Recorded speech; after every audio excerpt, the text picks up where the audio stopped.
Okay, so the movement pattern we're going to talk about here is a modified push-up. I'm going to modify the camera angle a little bit so you can see me while I'm on the floor.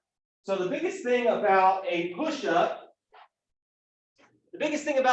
is there's a lot of pride and ego involved in this movement pattern that's been built up for several years, all the way back into, well, since before any of us were born.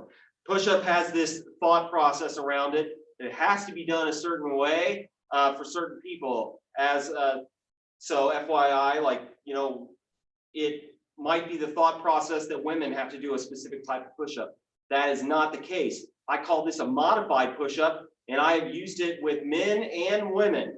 So make sure when you are doing a push-up, you choose the variation that's best for you, and don't choose a variation that's too hard, because then your technique and your form is not going to be great, and you're not going to get as much out of the movement pattern.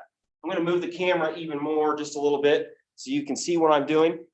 I suggest everyone start with a modified push-up, if at the very least, to check your form and your technique, right? So a modified push-up, you're going to be on your knees.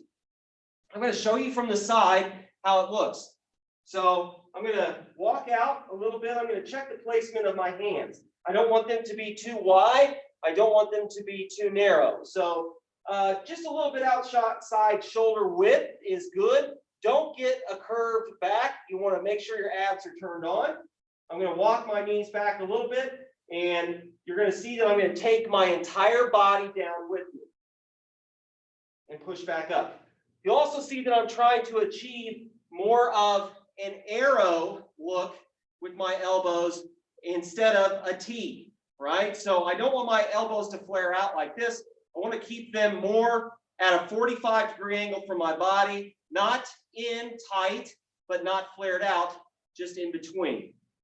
One of the biggest mistakes I see on this is either flared out elbows or in too close, or this, leaving your butt in the air, right? Don't do that. Take your entire body down with you. It might take you a second to get into the right position. You take your whole body down, push your whole body up, okay? That is a modified push-up. It's a little bit more advanced than the floor press because it requires more torso control using the abdominals, and it's a great movement pattern to start building confidence with your upper body.